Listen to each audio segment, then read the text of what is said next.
继续来看这件，这是昨中昼12点外，一台山石车驶入咧台北洲美快速道路，可能是驶真紧无减速，先去弄头前咧等红灯的黑色的进口车，再过来弄白色的进口车，同时佫牵连着其他的车辆，总共有5台车连环弄。 迄2台进口车是互弄甲车头拢变形，讲这个弄车的瞬间相当的惊险。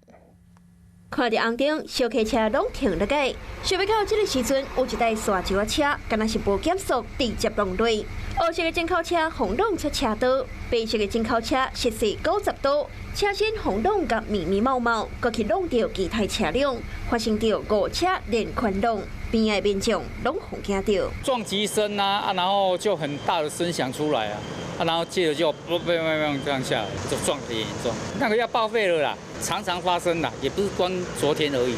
昨天不是头一件，也不会是最后一件啦。第一台轰弄到黑色的进口车，车头严重毁损变形，车身嘛规个歪起，更较严重的是白色的进口车，零件喷甲规涂骹，钣金直接落地。 昨中昼12点外，台北北投洲美快速道路落桥的所在，一排车在等青红灯，想要到山石车，敢若是无减速，加上落雨涂骹真骨，去弄到黑色的进口车了后，再去弄到白色的进口车，所落来搁去弄到头前的车辆，同时轰弄到这台黑色的进口车，再去弄到边的游览车，第5台车毁损，1个人受伤。驾驶经观察均未有饮酒之情形。 经本分局启动交通快打，并同步通报拖吊车及环保局到场，及时排除故障车辆。洲美快速道路平常时都有真侪台车经过，速度嘛真紧，而且大部分拢是大车。搁当着落雨，山石车敢若就是因为安尼未好打动啊。段如果设置一个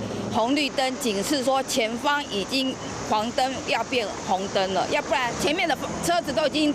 在等红灯了，所以他绝对刹不住的。附近的居民希望伊当改善路口的设计，这边3不5时就出车祸。这边加载敢若1个人轻伤，严过连续去弄到4台车，佮拢是贵33的进口车。山石车的驾驶恐惊爱赔袂少。Hello， 我是陈雅玲。想要抢先掌握最及时的新闻资讯吗？赶快订阅、按赞、开启小铃铛，锁定华视新闻 YouTube 频道。